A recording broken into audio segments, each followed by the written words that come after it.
नागपुर में ag enviro company की घोर लापरवाही एक बार फिर उजागर हुई। बुधवार बाजार इलाके में कचरा संकलन के दौरान तकनीकी खराबी के कारण कचरा वाहन में फंसने से सफाई कर्मचारी सिद्धार्थ घोटकी की मौके पर ही मौत हो गई।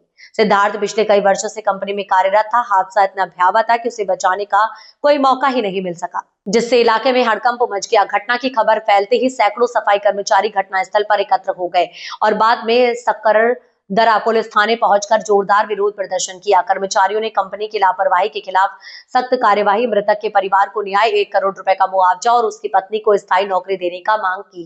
इस दौरान पुलिस थाने के परिसर में कुछ समय के लिए तनावपूर्ण माहौल बना रहा। वहीं समाज सेवक जम्बू आनंद, यश गौर खेड़े और पूर्व नगर सेवक परशु ठाकुर ने मौके पर पहुंचकर प्रशासन से पीड़ित परिवार के लिए न्याय की मांग की।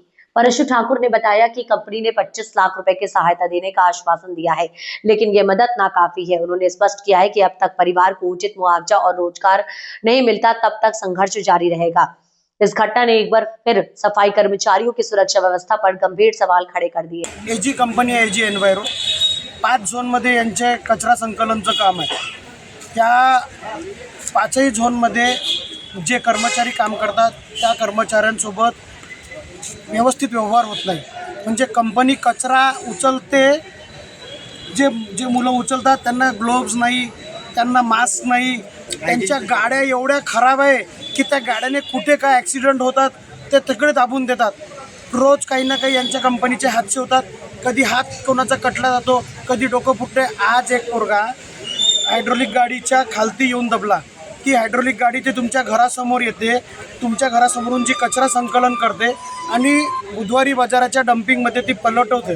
जेव्हा तो उठला डाला, त्याचा नट ढिला आहे, तो नट ढिला आहे, त्याला दुरुस्ती करायची। याच्या अगोदरही तक्रार कर्मचाऱ्यांनी केली या कंपनीकडे, पण ती मशीन सुधारली नाही, ती मशीन अजूनपर्यंत सुधारवल्या गेली नाही आणि आज त्याच्या खालती दबून एक जीव गेला आहे। हे खूप मोठी हानी एक गरीब परिवार झाली आहे। त्याची आई इथे बसली आहे, त्याच्या बायकोची तब्येत खराब झाली, ती हॉस्पिटलमध्ये ॲडमिट झाली। कंपनीचा कोणताही व्यक्ती दखल घ्यायला तयार नाही आहे। कंपनीवर योग्य कारवाई व्हावी, गाड्यांची चौकशी व्हावी, RTOने ही चौकशी करावी, त्या गाड्या बंद कराव्या। महानगरपालिकेवरही गुन्हा दाखल करायची वेळ आली तर करायला लागेल, कारण महानगरपालिकेला या सगळ्या गोष्टी माहीत असून महानगरपालिकेने यांच्यावर कोणती कारवाई केली नाही। सोबतच या आईला कंपन्सेशन भेटलं पाहिजे, म्हणून मी यांच्यासोबत उभा आहे आणि कंपन्सेशन भेटल्याशिवाय मी हलणार नाही, ही माझी भूमिका आहे। यांची गैरसोय आहे, यांच्या गैरसोयीमुळे माझ्या मुलाचा अपघात झाला आहे, घटना घडली। यांच्या गाड्या बरोबर नाही ना राहत, नट बरोबर राहत नाही, कंपनी बरोबर सर्व्हिसिंग करून देत नाही। तर मला माझ्या सुनेला ड्युटी पाहिजे आणि 1 करोड पाहिजे। गाडी खाली करत होतो, गाडी खाली करून अशी बाजूला लावली, तो आम्हाला पडून दिसला। काय झालं, कसं झालं हे तर माहीत नाही, पण ते गाडीचा डाला त्याच्या अंगावरती पडला। ते नट बोल्ट टाईट करत होता, डालावरती होता, ॲटोमॅटिक डाला पडला की मग पाडल्या गेला हे आम्हाला माहीत नाही। हां, मेंटेनन्स बरोबर नाही आहे, गेअर फसला होता गाडीचा।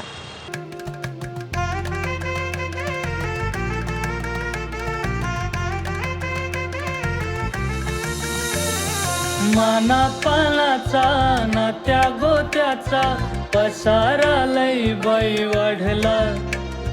रुसवा नको ग बाई कुणाचा, मोठ्यानी उतारा काढला। लगीन घाई सुचून देई, खरेदीने पणा काढला। खरेदीला वरसीधीने उत्साह नवा आणला। बांधला बसका बांधला,